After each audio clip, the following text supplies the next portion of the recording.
And if you demo here, we have the best prices in town. Just saying. That's true too. So, just wrapping up the do-it-yourself, just to go over everything. You need to make sure that you can send in material that is solicited. Mm-hmm. The way that you do that is by building relationships. How do you find these people to build relationships with? Through events. Events can be anything in Nashville, which is #1 parties, going to Writers' Nights.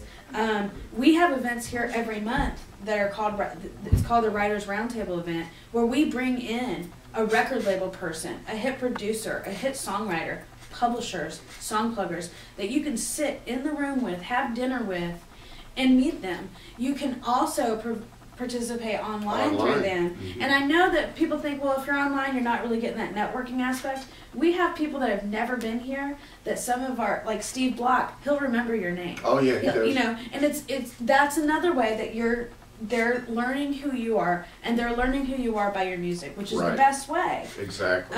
So events, make sure that you are a member of NSAI, that you have a taxi membership, that you are associated with a performing rights organization. That's one thing we haven't really talked about, and we'll just touch on it really quick. Yeah.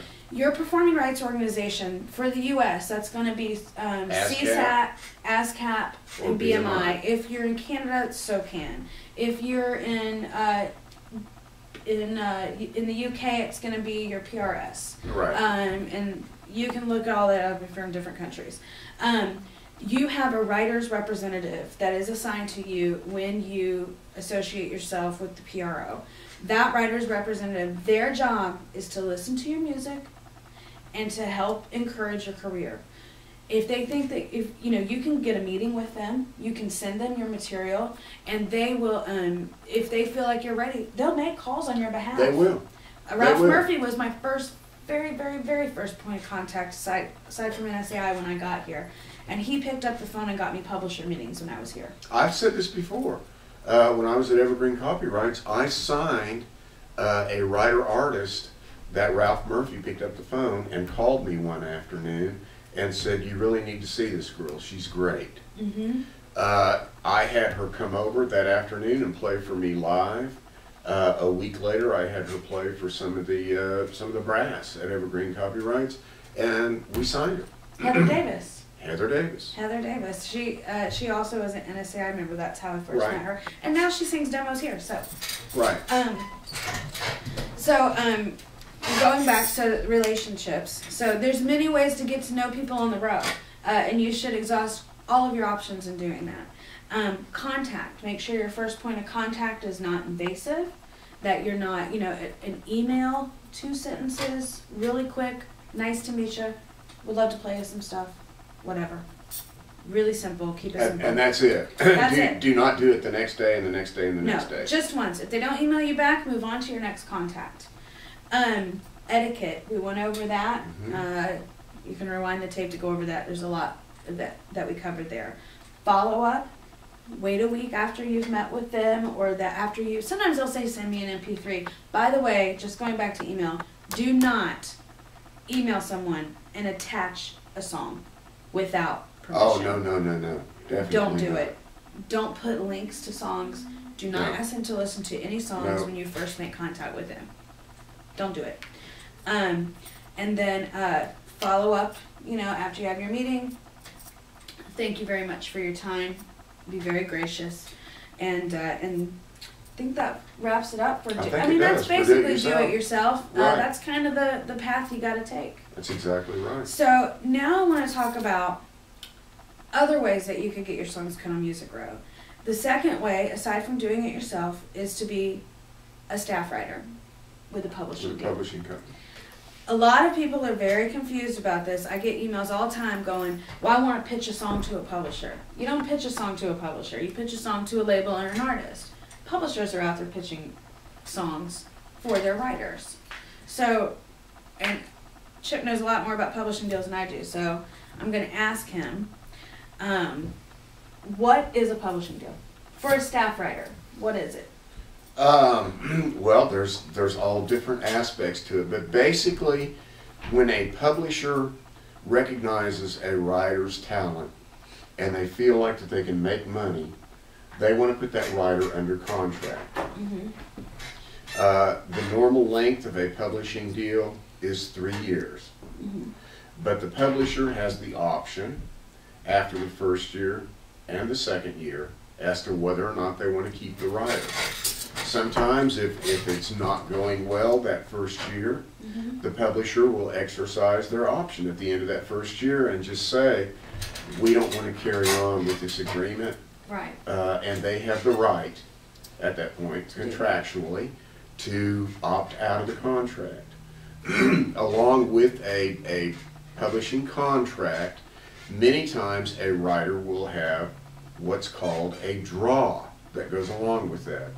That is an advance to the writer against their future earnings. Mm-hmm. For new writers now, that's normally anywhere from between $12,000 to $18,000 a year. Mm-hmm. It's not very much, and it's certainly not what it was 10 or 15 years ago. Mm-hmm. But even for even for writers who have had quite a bit of success, those high numbers of what draws or advances used to be, they're not nearly as high anymore. And that's recoupable money, correct? That is recoupable money. That's money that a writer is paid against their future earnings. Right. Meaning that meaning that if they're advanced 20 grand a year, Mm-hmm. 3 years later, if they haven't had any cuts, they're at least 20 grand in the hole. I mean, they're at least 60 grand in the hole. Right. But also along with a publishing deal, there is a demo budget that Right. goes along with it. And normally, contractually, a demo budget will, the publisher and the writer will split the costs. Mm-hmm. If a session winds up costing $5,000, the writer will owe $2,500, or Right. that will go against that writer's future earnings, like the draw. Right. So the whole time this writer's writing for the publisher, before a cut is made, before a song, they get a song cut, they're basically racking up in the red. They're racking up in the red on a daily basis. Right. Yeah. For Mhm. demos, for whatever their Their draw draw, is going their to be. advance. And that publisher's keeping tally. Exactly. So when a song does get cut, that money is first paid back to the publisher.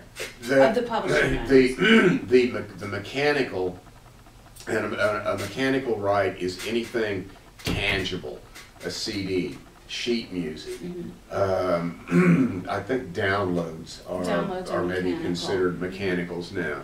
But any earnings that come from those mechanicals go against paying back the publishing portion of that goes against paying back that hole that the writer has drilled with their advances, with their demo budgets. There are contracts now, in fact, most publishers now will also ask for 50% of the airplay on a song until the performances on it, until that writer is recouped. Right. Because the mechanicals, the CD sales are down so far because of the downloading, and the downloading does not pay nearly what a CD sale would pay per cut. Right. And because the CD sales are down so far, the publishers, to protect themselves, have to many times feel like they have to have some of that writer's airplay to be able to know or feel a lot better about recouping their investment. Right. And I think it's important when you explain it like that, as writers, we tend not to think about things on the other side of the desk. We're like, well, my songs are great. Why won't the publisher sign me to a staff deal? Well, when I hear you explain it like that, it immediately makes me think of it's an investment.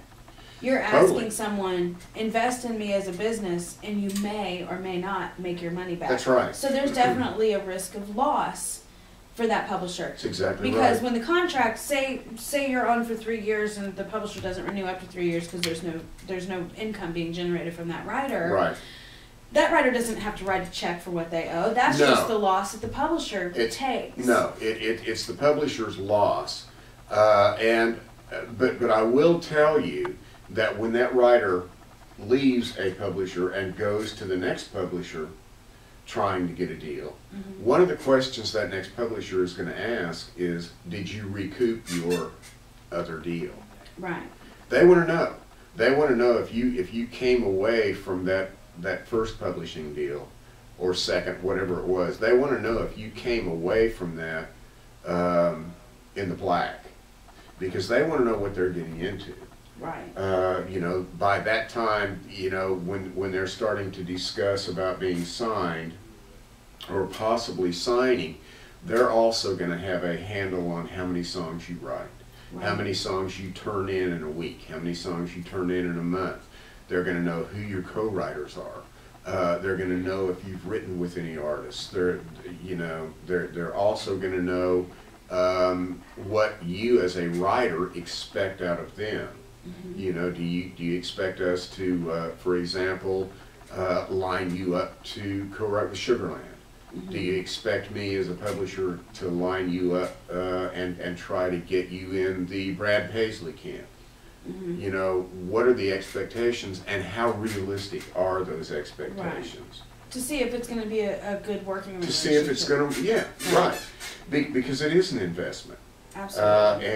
And no publisher, believe me, likes to go through 3 years with a writer and have that writer be 80 or 100 grand in the hole with nothing in that pipeline coming in that's going to pay off some of that debt. Right. Which is why now publishers more than ever are looking at writers really hard at that first year option and that second year option. Right. What's in the pipeline? What's what's out there that potentially is earnings to for us to recoup this writer and to make us money. Right. Now, because in the end, even though music is art, it's business. it's business.